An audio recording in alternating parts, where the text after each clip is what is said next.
छोड़ दो मुझे, चली जाओ यहाँ से, गलती हो गई मुझसे, प्लीज जाने दो मुझे। हर सुबह की तरह वो आज भी खौफ भरी आवाज में चिल्लाते हुए अचानक से जागकर नींद से जाग उठा। उसके चिल्लाने की आवाज सुनकर बाहर किचन में काम कर रही उसकी माँ घबरा उठी और दौड़ती हुई उसके पास आई। रवि, रवि बेटा, क्या हुआ तुझे? तू ठीक तो है ना? वो मुझे नहीं छोड़ेगी माँ, मार डालेगी वो मुझे। देखो, वो शीशे के पास खड़ी है, अभी भी मुझे घूर रही है।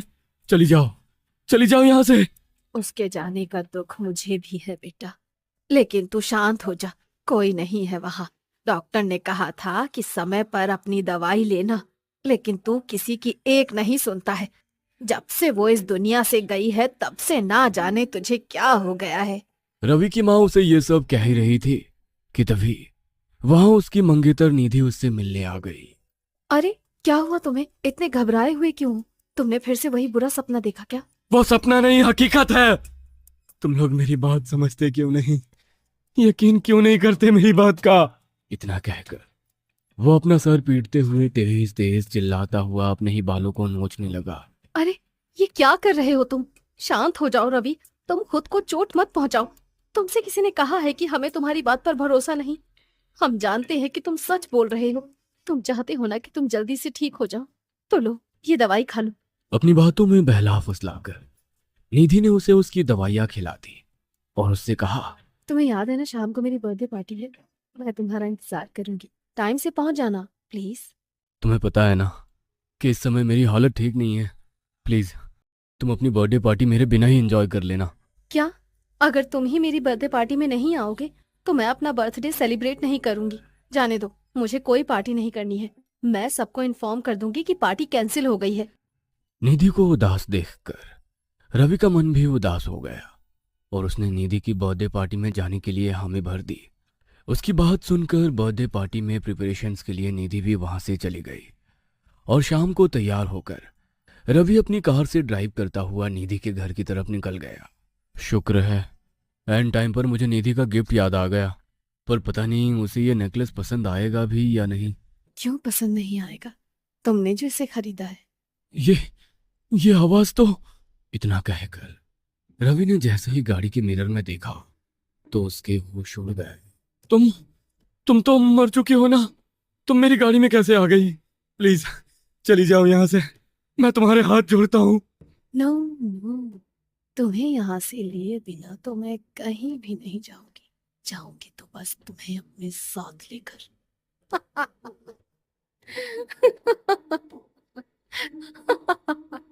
इतना कहकर वह लड़की बड़े ही भयानक तरह से हंसने लगी। रवि लगातार गाड़ी के मिरर से उस लड़की की ओर देख रहा था।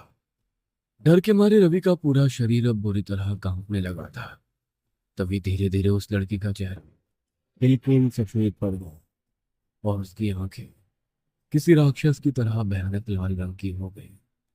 इससे पहले कि रवि कुछ कर पाता, वह भयानक आत्मा अचानक ही रवि पर झपट पड़ी और रवि के हाथों से उसकी गाड़ी का कंट्रोल छूटने लगा और वह खुद को उससे छुड़ाने के लिए बुरी तरह चिल्लाने लगा।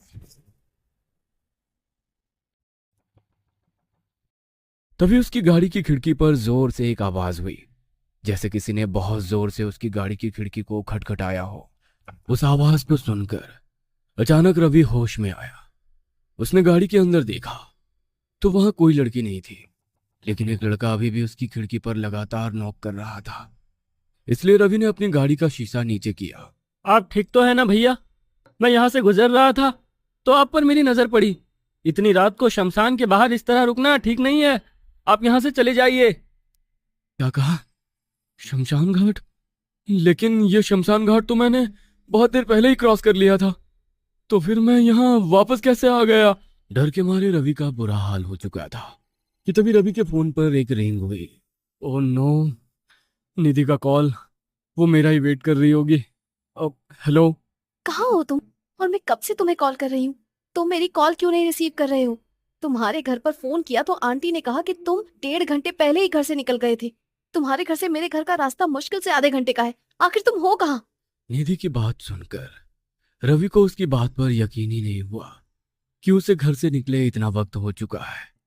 इसलिए उसने फोन में टाइम देखा तो रात के 11 बज चुके थे। ये मेरे साथ क्या हो रहा है? मैं तो घर से 9 बजे ही निकल गया था। वही तो मैं पूछ रही हूँ। खैर छोड़ो, तुम जल्दी से मेरे घर आ जाओ। हाँ हाँ, और तुम चिंता मत करो, मैं बस 15 मिनट में तुम्हारे घर पहुंच जाऊंगा। रवि पहले ही बहुत डर चुका था, इसलिए वो वहां से निकलने के लिए हाई स्पीड में गाड़ी को ड्राइव करने लगा और किसी तरह निधि के घर पहुंचा।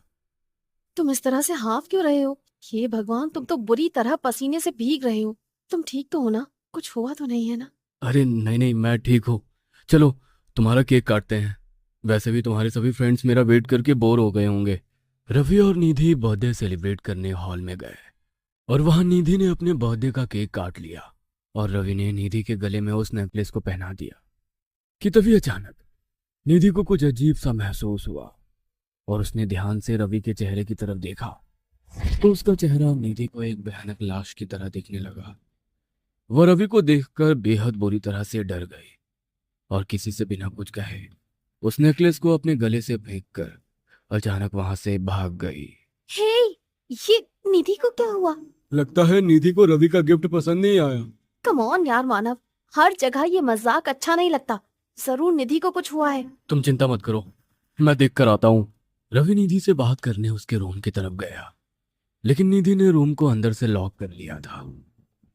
रवि बाहर बाहर दरवाजे को खटखटाकर निधि को दरवाजा खोलने के लिए कह रहा था, लेकिन ना जाने निधि क्यों दरवाजा खोल ही नहीं रही थी। कम से कम बताओ तो सही, आखिर तुम्हें क्या हुआ है? अगर तुम्हें कोई प्रॉब्लम है तो मुझसे शेयर करो ना, प्लीज गेट खोलो। इतनी आवाजें लगाने के बाद भी निधि ने रवि की किसी भी बात का जवाब नहीं दिया, इसलिए रवि को अब उसकी चिंता होने लगी। मुझे नीचे जाकर रूम की चाबी लेकर आनी ही होगी, पता नहीं इसे अचानक से क्या हो गया। रूम की चाबी लेने रवि जैसे ही नीचे हॉल में गया तो हॉल का मंजर देखकर उसे अपनी आंखों पर यकीन नहीं हुआ। अभी 2 मिनट पहले जो हॉल निधि के दोस्तों से भरा हुआ था, अब उस हॉल में कोई भी नहीं था। और तो और ना ही उस हॉल में बर्थडे का कोई केक और ना ही बर्थडे की कोई डेकोरेशन थी। ये सब क्या हो रहा है? अभी 2 मिनट पहले तो सब यहीं पर थे। मानव, तानिया, कहाँ हो तुम सब? उनमें से तो कोई भी यहाँ नहीं है। वो लोग तो यहाँ आए ही नहीं। निधि, तुम आ गई। प्लीज मुझे उससे बचा लो, तुम तो सब जानती हो वह मुझे नहीं छोड़ेगी। ये सब कुछ वही कर रही है, मैं जानता हूँ। रवि के इतना कहते ही निधि बड़ी ही डरावनी हंसी के साथ हंसने लगी और वो खुद ही अपने शरीर को मोड़कर अपनी हड्डियों को तोड़ने लगी। और देखते ही देखते उसका चेहरा सफेद होकर उसी भयानक लड़की के चेहरे में बदल गया। तुम यहाँ? नहीं, ये सच नहीं हो सकता। तुम तो मर चुकी हो। निधि, मेरी निधि कहाँ है? वही है जहां उसे होना चाहिए, और कुछ ही देर में अब मैं तुम्हें भी उसके पास पहुंचा दूंगी। बहुत तड़पा तड़पा कर मारा था ना तुम दोनों ने मुझे, मेरे प्यारे भैया।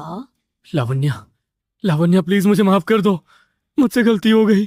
वो सब निधि का ही प्लान था। मैं तो ऐसा कुछ करना ही नहीं चाहता था। तुमने उसे उसकी सजा दे दी ना, तो प्लीज अब मुझे जाने दो। मैं तुम्हारा भाई हूं ना। भाई नहीं, राक्षस हो तुम। सच कहती थी माँ कि एक सौतेला रिश्ता कभी तुम्हारा सगा नहीं हो सकता। मेरी माँ के गुजरने के बाद मेरे पापा ने तुम्हारी माँ से शादी की। तुम्हारी माँ ने तो कभी तुम में और मुझ में कोई फर्क नहीं किया, लेकिन तुमने कभी मुझे अपनी बहन नहीं समझा। तुम्हें तो सिर्फ प्रॉपर्टी चाहिए थी।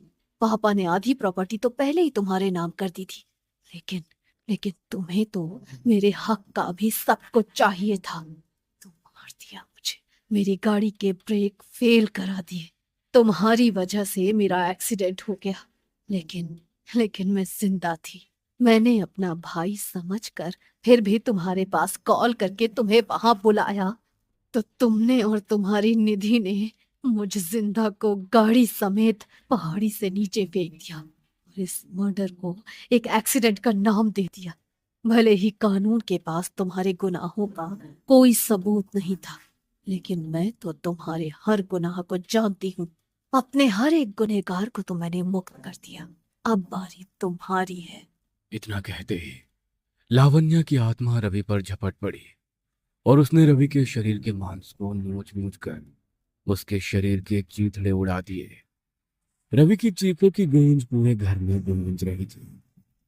कुछ देर तक उन भयानक चीखों की गूंज के बाद सब कुछ शांत हो गया और रवि ने बुरी तरह तड़पते हुए वहीं अपना दम तोड़ दिया।